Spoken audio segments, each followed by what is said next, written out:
الم نشرح لک صدرک، اے نبی صلی اللہ علیہ وآلہ وسلم کیا ہم نے آپ کی خاطر آپ کا سینہ کشادہ نہیں کیا؟ ایک تو ویسے ظاہری معنی بھی درست ہے کہ آپ علیہ السلام کا شق و صدر والا واقعہ بھی 2 دفعہ ہوا ہے، ایک دفعہ بچپن میں اور ایک دفعہ معراج کے موقع پر۔ صحیح بخاری اور مسلم میں آتا ہے آپ علیہ السلام کا سینہ چاک کیا گیا، دل نکالا گیا اور دل میں سے خون کا ایک لوتھڑا حضرت جبرائیل نے ریموو کیا، ایک سونے کا تشت جنت سے لے کے آئے تھے جس میں زمزم تھا۔ آپ زمزم کی امپورٹنس دیکھیں کہ برتن سونے کا جنت سے آیا ہے لیکن پانی جس میں حضور کا دل دھویا گیا ہے وہ زمزم بھی ہے، پوائنٹ ٹو بی نوٹڈ، جنت سے پانی نہیں آیا، یہ زمزم کا پانی۔ پھر آپ علیہ السلام کا سینہ مبارک سی دیا گیا اور صحابہ کہتے ہیں ہم نے سلائی کے نشان آپ کے جسم پہ دیکھے ہیں۔ ایک تو وہ سینہ کھولنا ہے اور ایک اس کا معنی وہ ہے جو لٹریچر کی لینگویج میں لیا جاتا ہے، کہتے ہیں نا کہ جی میرا سینہ اللہ نے کھول دیا ہے، جیسے قرآن حکیم میں بھی آتا ہے کہ اللہ تعالیٰ جس کے ساتھ بھلائی کا ارادہ فرماتا ہے اس کا سینہ اسلام کے لیے کھول دیتا ہے، یعنی اس کو شرح صدر کہتے ہیں۔ شرح صدر کی جو ٹرم ہے وہ یہیں سے نکلی ہوئی ہے نا، شرح صدر، کھولنا سینے کا، یعنی بات سمجھ آ جانے۔ یہی حضرت موسیٰ علیہ السلام کی دعا جو ہے رب اشرح لی صدری، اے اللہ میرا سینہ کھول دے، ویسر لی امری، میرے معاملات کو میرے کاموں کو میرے لیے آسان کر دے، واحلل عقدۃ من لسانی، میری زبان کی لکنت کھول دے، یفقہوا قولی، تاکہ لوگ میری بات سمجھیں۔ یہ حضرت موسیٰ علیہ السلام کی زبان میں لکنت تھی، یہ دعا وہ مانگا کرتے تھے، اللہ تعالیٰ نے اس کی برکت سے ان کی لکنت کھول دی۔ یہ آج بھی دعا بڑی افیکٹو ہے، اس لیے آپ دیکھیں جب بھی ہم تقریر سٹارٹ کرتے ہیں کوئی بھی بیان تو اس کے سٹارٹ میں یہ پڑھتے ہیں دعا۔ اس دعا میں صرف اپنی زبان کی روانگی نہیں مانگی گئی ہے بلکہ اگلوں کے بھی دماغ میں میری بات آ جائے۔ آپ تو بڑا اچھا بول رہے ہیں، سامنے والے کو سمجھ ہی کوئی نہیں آ رہی، یفقہوا قولی، میری بات بھی سمجھ آئے ان کو، یہ نہ میں بات کوئی اور کر رہا ہوں الٹ سمجھ آ رہی ہو۔ یہ بھی ہو جاتا ہے بعض اوقات لوگ بات ایسی کر رہے ہوتے ہیں بالکل الٹ سمجھ آ رہی ہوتی ہے، اللہ کی تائید نہ ہونا تو ایسے ہی ہوتا ہے۔ آپ لوگوں کے سنے عجیب و غریب لوگ باتیں کر رہے ہوتے ہیں، ویسے تو باتیں بھی عجیب کرتے ہیں کہ علماء کی بات نہ ان کا سر ہوتا ہے نہ پاؤں، صحیح بھی بات کریں نا بعض اوقات وہ بات کے پیچھے عظیمت نہیں ہوتی کہ آگے بات سمجھ بھی ہے، لیکن بعض لوگوں کو اللہ تعالیٰ نے اتنی عظیمت دی ہے۔ مثلا میں آپ کو مولانا اسحاق صاحب کی بات کرتا ہوں رحمہ اللہ تعالیٰ۔ مولانا اسحاق صاحب کی آپ کوئی ویڈیو سن لیں، کوئی کلپ سن لیں، ایک ریڑے والے کو سنا دیں، ایک ڈاکٹر کو سنا دیں، ایک انجینئر کو سنا دیں، وہ سارے ایک بار اششکار اٹھیں گے، یار بابا بول رہے کتوں ہے۔ یہ اللہ کی عظیمت ہے ان کے ساتھ کہ ان کی بات سمجھ آتی ہے۔ ایسے وہ جناب ایک ایک جملہ لگتا ہے، یہ تو بندہ یعنی دیکھ کے بھی پڑھے نا تو اس طرح کے الفاظ کا چناؤ نہیں ہوگا وہ جو فی البدی بولتے تھے، چاہے وہ پنجابی بول رہے ہو یا اردو بول رہے ہو۔ یہ اللہ کی عظیمت ہوتی ہے، تو اس لیے یہ دعا مانگی جاتی ہے کہ اللہ میرا بھی سینہ کھول دے، میری زبان کی لکنت بھی کھول دے تاکہ میری بات لوگوں کو سمجھ آئے۔ اور یہ جن لوگوں کی زبان میں لکنت ہے نا، فزیکل لکنت موجود ہے، ان کے لیے بھی یہ دعا بڑی افیکٹو ہے، رب اشرح لی صدری ویسر لی امری واحلل عقدۃ من لسانی یفقہوا قولی۔ یہ سورہ طٰہٰ کی شروع کی آیات ہے۔ تو نبی علیہ السلام کے لیے بھی آیا کہ ہم نے آپ کا سینہ نہیں کھول دیا۔ وَوَضَعْنَا عَنْكَ وِزْرَكَ، اور ہم نے آپ سے بھاری بوجھ اتار دیا، الذی انقض ظہرک، وہ بوجھ جس نے آپ کی پیٹھ کو بوجھل کر رکھا تھا۔ وہ بوجھ کون سا ہے؟ دعوت و تبلیغ کا۔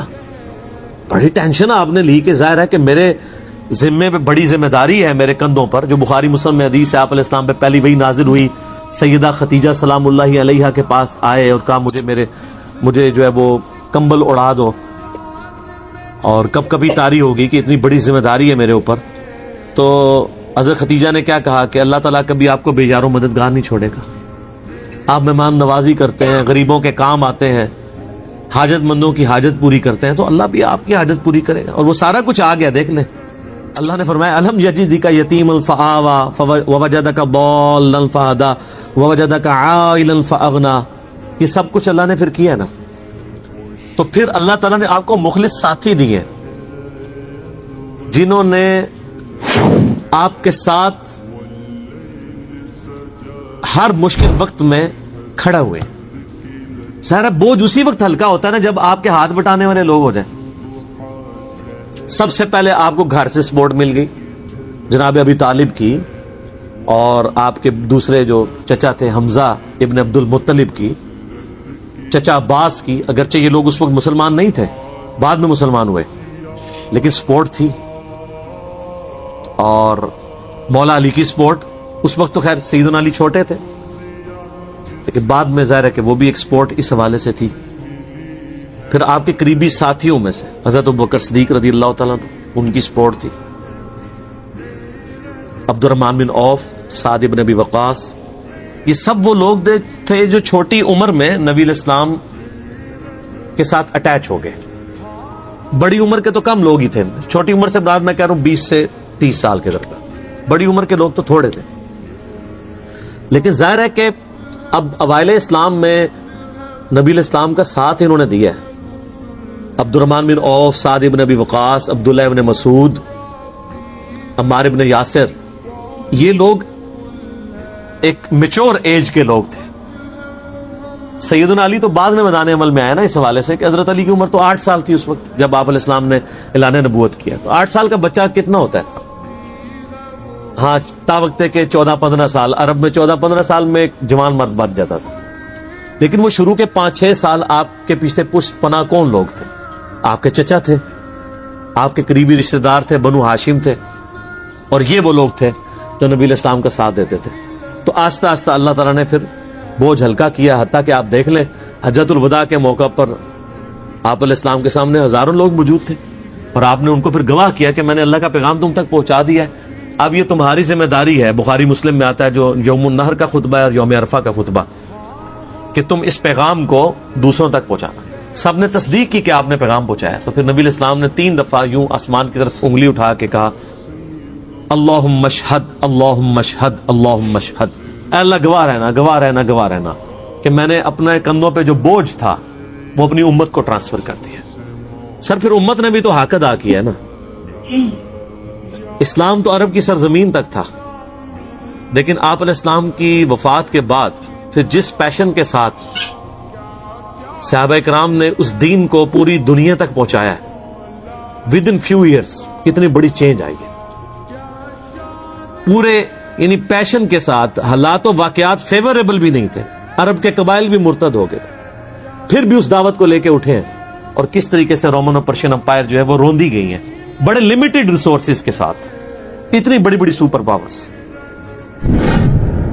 وَرَفَعْنَا لَكَ ذِكْرَكَ، اور اے نبی ہم نے آپ کی خاطر آپ کے ذکر کو بلند کر دیا. کیسا بلند ہوا ہے؟ دنیا میں کوئی جگہ ایسی نہیں ہے، کوئی وقت ایسا نہیں ہے کہ جہاں پر اللہ کے ذکر کے ساتھ نبی علیہ السلام کا ذکر اذان کی شکل میں نہ ہو رہا ہو، نماز میں درود شریف نہ پڑھا جا رہا ہو. پوری نماز ہی آپ علیہ السلام کا بھی ذکر ہے. جب آپ کہتے ہیں اہدنا الصراط المستقیم، تو صراط المستقیم کون سا ہے؟ نبی صلی اللہ علیہ وسلم کا راستہ. درود شریف میں تو ڈائریکٹ آپ علیہ السلام کا نام آ جاتا ہے، اس کے علاوہ بھی ہر وقت آپ علیہ السلام کا ذکر. اس کے اوپر میں پیچھے چکے گفتگو کر چکا ہوں. وَلَلْآخِرَةُ خَيْرٌ لَكَ مِنَ الْأُولَى، آپ علیہ السلام کا ہر آنے والا لمحہ گزرے ہوئے سے بہتر ہے. اس کانٹیکسٹ میں نے ساری گفتگو کر لی ہے. اس آیت کو بھی اس کے ساتھ آپ جوڑ لیں. وَرَفَعْنَا لَكَ ذِكْرَكَ، ہم نے آپ کی خاطر، یعنی آپ کے ساتھ جو اللہ کی محبت ہے، کہتا نا میں نے تیری خاطر یہ کام کیا. یہ الفاظ بڑے غور طلب ہیں. ایک تو یہ بھی ہو سکتا تھا کہ اے نبی ہم نے آپ کا ذکر بلند کیا، نہیں، وَرَفَعْنَا لَكَ، ہم نے بلند کیا تیری خاطر تیرا ذکر، یعنی جو تیرا اور میرا تعلق ہے اس تعلق کی وجہ سے ہم نے آپ کے ذکر کو بلند کیا. سورہ النساء میں بھی آتا ہے نا، اے نبی مجھے تیرے رب ہونے کی قسم. یہ اس وقت تک مومن نہیں ہوں گے جب تک کہ ہر فیصلے میں تمہیں حاکم نہ مان لیں اور پھر دل سے اس کو تسلیم بھی کر لیں. یہ نہیں ہے کہ اوپر سے صرف فیصلہ مانے، دل میں بھی اگر حرج پائیں گے نا تو مومن نہیں ہوں گے. وَيُسَلِّمُ تَسْلِيمًا، سر تسلیم آپ کے سامنے خم نہ کرتے. فَإِنَّ مَعَ الْعُسْرِ يُسْرًا إِنَّ مَعَ الْعُسْرِ يُسْرًا، پس ہر مشکل کے ساتھ آسانی ہے، بے شک ہر مشکل کے ساتھ آسانی ہے. ایک ہی آیت کو 2 دفعہ ریپیٹ کیا، یہ بڑی اہم ترین آیت ہے. ہر مشکل کے ساتھ آسانی ہے. ایک معنی اس کا یہ ہے کہ مشکل آئے گی چلی جائے گی، پھر آسانی کا وقت بھی آ جائے گا. دیکھیں نا، ایک وہ وقت تھا کہ آپ علیہ السلام رات کے اندھیرے میں مولا علی علیہ السلام کو اپنے بسترے پر لٹا کر امانتیں سپرد کر کے جا رہے ہیں حضرت ابوبکر کو ساتھ لے کر غار ثور میں، پھر اس سے آگے. اس وقت آپ علیہ السلام نے کیا کچھ آپ کے دل پہ خیال آ رہا ہوگا کہ میری قوم نے مجھے اس طریقے سے نکال دیا. لیکن اللہ تعالیٰ نے اسی قوم کی طرف فاتح بنا کر آلموسٹ 8 سالوں کے بعد آپ کو مکے کے اندر انٹر کروایا. وَلَلْآخِرَةُ خَيْرٌ لَكَ مِنَ الْأُولَى، آنے والا لمحہ گزرے ہوئے سے بہتر ہوا. یہ سورہ یوسف میں اللہ تعالیٰ نے اسی کی طرف ہی تو اشارہ کیا تھا کہ یوسف علیہ السلام کے بھائیوں نے بڑا برا سلوک کیا تھا، لیکن ایک وقت آیا کہ بھائی سارے سامنے تھے اور وہ یوسف علیہ السلام اتنی بڑی پوسٹ پہ تھے، بدلہ لے سکتے تھے، لیکن کہا لا تثریب علیکم اليوم، آج تم پہ کوئی گرفت نہیں. اور فتح مکہ کے موقع پر نبی علیہ السلام نے بھی سب کو معاف کر کے وہی آیت تلاوت کی جو حضرت یوسف علیہ السلام نے کی تھی، لا تثریب علیکم اليوم، آج تم پہ کوئی گرفت نہیں. حتیٰ کہ ہند کو بھی معاف کر دیا،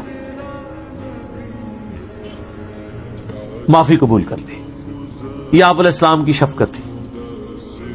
جانی آپ کے جو دشمن تھے، یہ دنیا میں کبھی کسی نے یہ وقت نہیں دیکھا کہ ایک شخص اتنا بڑا فاتح بن کے واپس آیا ہو جس کے ساتھ اس کی قوم نے اتنا برا سلوک کیا ہو اور موقع ملے اور وہ سب کو معاف کر دے. یہ ایک نبی کا ہی جگرا ہو سکتا ہے. ٹھیک ہے، تو اللہ نے فرمایا ہر مشکل کے بعد آسانی آ جائے گی. یعنی نبی علیہ السلام کو یہ دین کی تبلیغ میں مشکل وقت آ رہا ہے، لیکن اس کے بعد عنقریب آسانی. پھر آسانی دیکھیں نا، فتح مکہ کے بعد پھر آیات نازل نہیں ہوئی ہے، اذا جاء نصر اللہ والفتح ورأیت الناس يدخلون فی دین اللہ افواجا. ایسی فتح دی ہے کہ لوگ گروہ در گروہ آپ کے دین میں داخل ہو رہے ہیں. فسبح بحمد ربک واستغفر، اب آپ اپنے رب کی حمد بیان کیجئے، استغفار کیجئے، بے شک وہ بخشنے والا مہربان ہے. یعنی اب آپ یکسو ہو جائیں اللہ کی طرف، اب معاملات آسانی کی طرف جائیں گے. کہ مشکل جب آپ گزار رہے ہوتے ہیں نا، اس کے ساتھ آپ کے لیے آسانی بھی چل رہی ہوتی ہے. اللہ تعالیٰ صبر دیتا ہے. اس مشکل کے ساتھ اللہ تعالیٰ اس طرح آپ کا ایکسپیرینس کرواتا ہے کہ مشکل آپ جھیل رہے ہوتے ہیں لیکن آسانی بھی ساتھ فیل کر رہے ہوتے ہیں. جس طرح کہ غزوہ بدر کے موقع پر ہوا، اللہ تعالیٰ نے مسلمانوں پہ اونگ طاری کر دی. مشکل وقت تھا، ریسورسز کم تھے، خطرہ تھا. خطرے میں کہاں نیند آتی ہے؟ حتیٰ کہ بخاری مسلم میں آتا ہے، صحابہ کرام کہتے ہیں ہماری ہاتھوں سے تلواریں بھی چھوٹ جاتی تھی، ایسی نیند کا غلبہ. نیند آ جائے تو یہ تو اللہ کی طرف سے ایک امن کی نشانی ہوتی ہے نا، تھکاوٹ اتر جاتی ہے. پھر غزوہ احد کے موقع پر کیسی آئی؟ قرآن میں اللہ تعالیٰ فرماتا ہے کہ ہم نے تمہیں غم پر غم دیا. نبی علیہ السلام کی وفات کی خبر مشہور ہوگی، افواہ. تو جو لوگ زخمی بھی تھے ان کو اپنی تکلیف بھول گئی حضور علیہ السلام کے غم کی وجہ سے.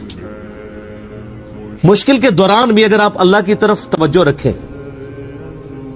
ان اللہ مع الصابرین، اللہ صبر کرنے والوں کے ساتھ ہے، تو اس کے اندر بھی آسانی چھپی ہوئی ہوتی ہے. اور مسلمان کی مشکل میں آسانی یہی ہے کہ آپ کا اللہ کے اوپر یقین ہو کہ یہ تکلیف اللہ کی طرف سے آئی ہے، اللہ ہی کی طرف لوٹ جائے گی. تو ہم یہی تو کہتے ہیں انا للہ و انا الیہ راجعون. صحیح مسلم میں حدیث ہے، ام سلمہ کہتی ہیں کہ میں نے نبی علیہ السلام سے یہ حدیث سنی تھی کہ جو شخص مشکل اور پریشانی میں یہ دعا پڑھ لے، انا للہ و انا الیہ راجعون، بے شک ہم بھی اللہ کی طرف سے ہیں، ہم نے بھی اللہ کی طرف چلے جانا ہے، یہ تکلیف بھی اللہ کی طرف سے ہے، یہ اللہ کی طرف چلے گی. اللہم اجرنی فی مصیبتی، اے اللہ مجھے اس مصیبت میں اجر دے، واخلف لی خیرا منہا، اور تو بہتر خلیفہ بن جا میرے لیے، اس کے لیے اس سے بہتر نعم المدل میرے لیے کر. تو کہتی ہیں کہ میرا خاوند جب ابو سلمہ فوت ہوا تو میں نے یہ دعا پڑھ لی، اور پھر میں سوچتی تھی کہ ابو سلمہ جیسا تو کوئی صحابی نہیں ہے حضور کے اصحاب میں سے، تو مجھے اس سے بہتر خاوند کیسے ملے گا. تو جب میری عدت پوری ہوئی تو نبی صلی اللہ علیہ وسلم نے پیغام نکاح بھجوا دیا، تو مجھے دعا کا اجر دنیا میں مل گیا. اور ام سلمہ حضور کی وہ بیوی ہیں جو سب سے آخر میں فوت ہوئی ہیں. واقعہ کربلا کے بھی 2 سال بعد فوت ہوئی ہیں، یہ اس وقت تک زندہ تھی. ام سلمہ سلام اللہ علیہا ورضی اللہ تعالی عنہا وعلیہ السلام. تو یہ دعا آپ یاد رکھیں. میرے یوٹیوب پہ کلپ ہے، مصیبت کی خبر کو خوشی میں بدلنے والی دعا، اللہ تعالیٰ بہتر نعم البدل دیتے ہیں۔ پھر سورہ حدید کی جو آیت نمبر 21 اور 22 ہے، اس میں اللہ تعالیٰ فرماتا ہے کہ تمہاری جان میں کوئی مصیبت نازل ہوتی ہے یا زمین میں، چاہے وہ سیلاب کی شکل میں ہو، طاعون کے مرض کی شکل میں ہو، کوئی وبا کی شکل میں ہو، زلزلے کی شکل میں، یہ ساری تکلیف تمہاری جانوں پہ جو آتی ہیں یا اوورآل انسانیت کے اوپر، یہ ہم نے تکلیفیں آنے سے پہلے ہی لوح محفوظ میں لکھ لی ہیں، تاکہ جو تکلیف تمہیں پہنچے تم اس پہ غم نہ کھاؤ، اور جو تمہیں نعمت ملے اس کے اوپر شیخی نہ بگاڑو۔ تکلیف کا آنا اور اللہ کی طرف سے خوشی کا آنا یہ ڈیسٹنی میں مقرر ہے، تقدیر میں لکھا ہوا ہے۔ جب تقدیر میں لکھا ہوا ہے اور یہ آنا ہے، وَلَنَبْلُوَنَّكُمْ بِشَيْءٍ مِّنَ الْخَوْفِ وَالْجُوعِ وَنَقْصٍ مِّنَ الْأَمْوَالِ وَالْأَنفُسِ وَالثَّمَرَاتِ، ہم تمہیں ضرور آزمائیں گے تھوڑے سے خوف سے، بھوک سے، جان اور مال میں نقص سے۔ پھر دیکھیں گے اہل ایمان کون ہے جو کہتے ہیں کہ اِنَّا لِلَّهِ وَإِنَّا إِلَيْهِ راجعون۔ تو اللہ نے آزمانا ضرور ہے، لیکن مسلمان کی روش یہ ہے کہ وہ اللہ کی طرف رجوع، اور ہمارے پاس اور کوئی چارہ بھی نہیں ہے، خدا ہماری ضرورت ہے، خدا نہ ہو تو ہم اپنی تکلیف بھی نہیں کاٹ سکتے۔ الٹیمیٹلی تکلیف کے اوپر آپ کیا کہتے ہیں؟ جو اللہ کی مرضی۔ لیکن یہ تکلیف کے شروع میں ہی کہنا چاہیے، واہ ویلا کرنے کے بعد نہیں، کیونکہ نبی علیہ السلام فرمایا صبر وہ ہے جو صدمے کے آغاز میں کیا جائے۔ صحیح بخاری میں حدیث ہے، آپ علیہ السلام ایک قبر کے پاس سے گزرے اور آپ نے دیکھا کہ اس قبر پہ بیٹھی ہوئی ایک عورت رو رہی ہے اور ذرا وہ بلند آواز سے چیخو پکار کر رہی تھی، تو آپ علیہ السلام نے فرمایا صبر کر۔ تو اس نے دیکھا نہیں کہ آپ صلی اللہ علیہ وسلم تھے، پیچھے آپ کھڑے تھے، تو اس نے آگے سے کہا کہ بھئی اگر تم پہ تکلیف آئی ہوتی تو پھر میں دیکھتی۔ ظاہر ہے ایک نیچرل جواب تو یہی بنتا تھا، تو آپ علیہ السلام نے کوئی جواب نہیں دیا، آپ علیہ السلام وہاں سے چلے گئے۔ تو بعد میں صحابہ نے بتایا کہ وہ تو اللہ کے نبی تھے، تو عورت وہ تو اب وہ اس مردے کی بجائے اپنے ایمان کی ٹینشن پڑ گئی، وہ حضور کے پاس آئی، یا رسول اللہ مجھے تو پتہ ہی نہیں تھا، تو اچھا آپ نے اگر کہا تو میں اب صبر کر لیتی ہوں۔ تو آپ علیہ السلام فرمایا صبر تو صدمے کے آغاز میں ہوتا ہے، پورا غصہ اتارنے کے بعد، واہ ویلا کرنے کے بعد کہنا میں صبر کر لیتی ہوں، تو یہ صبر تو نہیں ہوتا۔ اور یہاں پہ بھی لوگ یہی کرتے ہیں، چیخو پکار کرتے ہیں اور اس کے بعد کہتے ہیں ہم صبر کر لیتے ہیں، اور پھر بسا اوقات جوان میت کے اوپر اس طرح کے الفاظ استعمال کیے جاتے ہیں کہ وہ میت کیا گئی، ایمان بھی اس گھر سے رخصت ہو جاتا ہے۔ یعنی کئی عورتیں وہ کہتی ہیں کہ میرا ہی منڈا لبیا سی اللہ تنو مارنے واسطے، میرا ہی بیٹا ملا تھا کہ اس کو تو موت دیتا۔ اب یہ کلمات کفر ہیں، اس کے بعد بیٹا کیا گیا، ایمان بھی گیا ساتھ۔ اسی لیے اسلام میں نوحہ کرنے سے منع کیا گیا ہے۔ ایک تو نوحہ وہ ہے نا کہ آپ کسی کے لیے کوئی تعریفی کلمات کہہ لیں مرنے کے بعد، وہ تو آپ کہہ سکتے ہیں، وہ ایک معاملہ علیحدہ ہے۔ ایک یہ کہ چیخو پکار کر کے آپ جو ہے وہ ایک جاہلیت والے ایٹیچیوڈ کے ساتھ نوحہ کرتے ہیں، تو وہ نوحہ تو اسلام میں اجازت نہیں ہے۔ بخاری مسلم میں کتنی احادیث ہیں کہ آپ علیہ السلام نے اسے زمانہ جاہلیت کی طرف منسوب کیا، اور خصوصاً عورتوں کے لیے فرمایا کہ وہ ایسی عورت اگر بغیر توبہ کے مرے گی تو اسے قیامت والے دن گندک کی قمیض پہنائی جائے گی، وَلِعَاذُ بِاللَّهِ تعالی۔ اور مسلم شریف میں ایک حدیث ہے کہ میری امت کبھی جاہلیت کے 4 کام نہیں چھوڑے گی۔ نمبر 1 حسب و نسب پہ فخر کرنا، نمبر 2 دوسروں کے نسب کے اوپر تان کرنا، نمبر 3 ستاروں کے ذریعے بارش اور یہ باقی معاملات کو لے کے چلنا، اور نمبر 4 نوحہ کرنا مصیبت و پریشانی کے وقت۔